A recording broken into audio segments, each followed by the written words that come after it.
Assalamualaikum warahmatullahi wabarakatuh. Bertemu lagi dengan Pak Hasan di channel Sanjaya Kumbara Official. Hari ini Pak Hasan akan bercerita terkait dengan kapan sih sebenarnya orang tua harus memiliki power untuk anaknya. Nah, power di sini adalah kekuatan untuk dapat mengkondisikan dan juga memberikan arahan dan mendapatkan porsi untuk didengar oleh anak kita dan dipercayai. Nah, sebagai orang tua sangat besar harapan kita agar dapat memiliki porsi-porsi kemudahan untuk memberikan pilihan kepada anak-anak dan juga dapat didengar secara keputusan.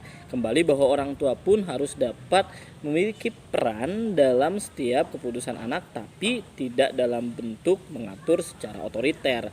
Tapi dalam beberapa kasus kita harus memiliki porsi-porsi untuk dapat mempunyai otoritas kepada pola pendidikan anak. Di sini yang pertama Pasan akan jelaskan bahwa sebelumnya kita telah membahas ada istilah bahwa 0 sampai 7 tahun kita harus menganggap anak kita sebagai raja. Jadi apapun yang anak kita inginkan asalkan demi kebahagiaannya dan tidak membahayakannya, kita harus menurutinya. Dalam catatannya bahwa saat kita membuat anak kita merasa seperti raja, kita pun harus memiliki salah satu tahap yang juga sangat penting, yaitu bagaimana memaksimalkan pendidikan kepada anak kita, pemahaman kepada anak kita bahwa setelah tahap ini adalah tahap untuk mereka menjadi seorang tahanan kita, atau dalam arti mereka harus punya sisi kepatuhan yang akan mereka miliki di usia 7 tahun. Bagaimana caranya? Simak saat ini. Berikut ini adalah beberapa tips untuk ayah bunda agar saat anak-anak berusia 7 tahun nanti, anak-anak sudah dapat kita kondisikan dengan lebih mudah dan juga dapat mendengarkan kita dengan lebih baik tanpa harus otoriter. Jadi menciptakan otoritas di usia 7 tahun adalah dengan cara mencicil tadi skala kepatuhan anak dari kecil. Di usia 2 tahun, tips yang pertama adalah kenalkan kata tidak dengan baik. Di sini mengenalkan kata tidak dengan kata no atau tidak, atau dengan menggoyangkan jari telunjuk, itu adalah salah satu bentuk pendidikan untuk dia membatasi diri dengan apa yang sudah diatur oleh lingkungannya, termasuk oleh kita sebagai orang tua. Jadi beberapa hal terkait dengan apa yang akan kita sampaikan kepada mereka dalam bentuk aturan ataupun nasihat, mereka akan lebih mendengarkan dan mereka akan memiliki batasan dan juga standar-standar sendiri untuk melakukan aktivitas. Di usia 3 tahun sudah mulai kenalkan terkait dengan aturan-aturan yang lebih umum.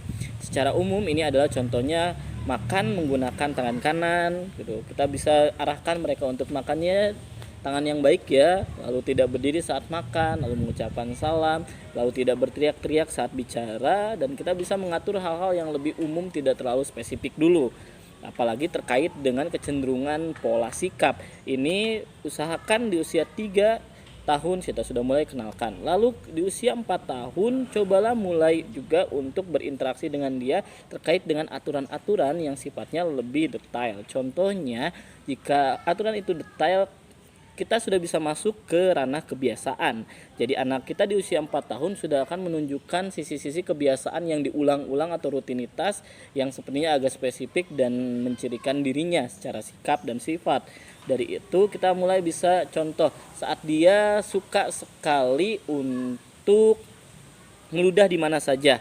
Kita bisa sampaikan kepada dia untuk ngobrol terkait dengan aturan, ataupun karena usia 4 tahun belum bisa terlalu spesifik dalam menangkap informasi, kita ucapkan. Dari itu kita bisa langsung saja melarang dalam bentuk yang lebih detail gitu. Contohnya tidak meludah dimanapun, karena itu bukan kebiasaan baik. Ibu tidak suka, ayah tidak suka, semua tidak akan suka dengan kebiasaan tersebut.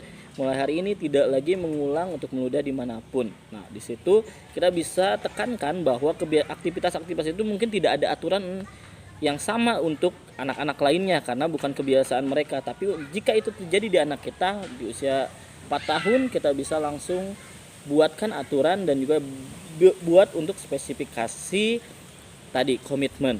Nah, di sini lanjut di usia 5 dan 6 tahun ini sudah masuk ke ranah-ranah taman kanak-kanak. Di sini adalah saatnya untuk mereka mengenal aturan sedetail pra-sosial. Jadi sebenarnya mereka belum diharuskan untuk mengetahui aturan secara sosial dan bagaimana mereka bersikap dan berinteraksi secara sosial. Namun di usia 5 dan 6 tahun, mohon maaf, Pasan sampaikan bahwa di sini adalah saatnya mereka masuk ke lingkungan sekolah taman kanak-kanak. Mereka mulailah untuk mengetahui terkait dengan pola-pola aturan dalam bentuk konsekuensi bersama. Namun di sini kembali masih dalam bentuk pra-sosial, yaitu tidak ditekankan dulu mereka untuk memahami lingkungan sosialnya, tapi kita memperkenalkannya dengan bijak. Nah, barulah di usia 7 tahun bagaimana caranya anak yang kita dulu jadikan raja selama 0 sampai 7 tahun sudah mulai mampu untuk menyerap norma-norma atau aturan-aturan dalam bentuk kata tidak. Jadi di sana kita sebagai orang tua harusnya sudah punya power untuk mendapatkan porsi otoritas dari sikap yang akan dilakukan atau di-feedbackkan oleh anak dari apa yang kita katakan.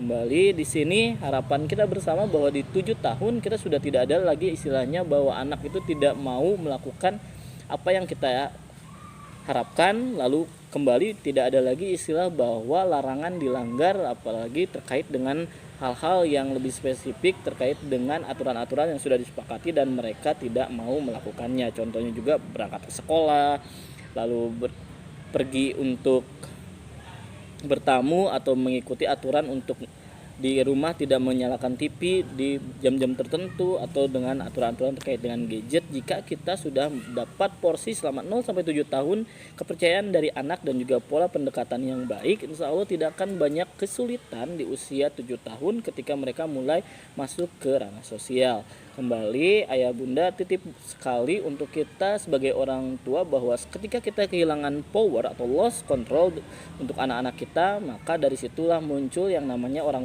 tua yang akan sangat kesulitan untuk mengkondisikan anaknya.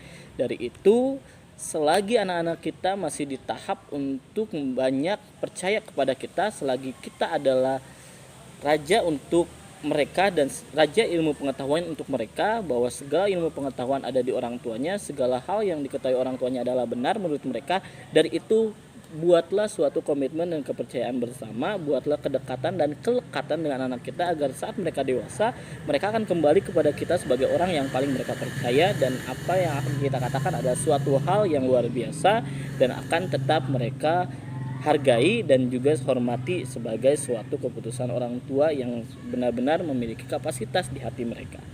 Seperti itu untuk video kali ini. Semoga kita adalah orang tua yang memiliki power untuk anak-anaknya. Semoga kita menjadi orang tua yang diberikan kemudahan oleh Allah untuk dapat membina, membimbing anak-anak kita. Semoga saat sesulit apapun ujiannya, seberat apapun tantangan yang diberikan anak-anak kita sebagai suatu pressure kepada orang tua, kita selaku orang tua, semoga Allah memberikan kapasitas kekuatan lebih, kesabaran lebih untuk kita menghadapinya, dan juga terus berikhtiar untuk dapat bersama menjaga amanah yang Allah sudah berikan.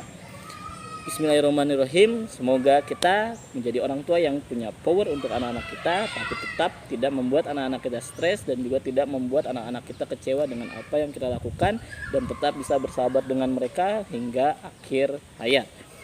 Sekian dari Pasan untuk video kali ini. Tidak lupa Pasan tunggu diskusi kembali di kolom komentar dan request untuk tema-tema video selanjutnya. Semoga bermanfaat. Wassalamualaikum warahmatullahi wabarakatuh.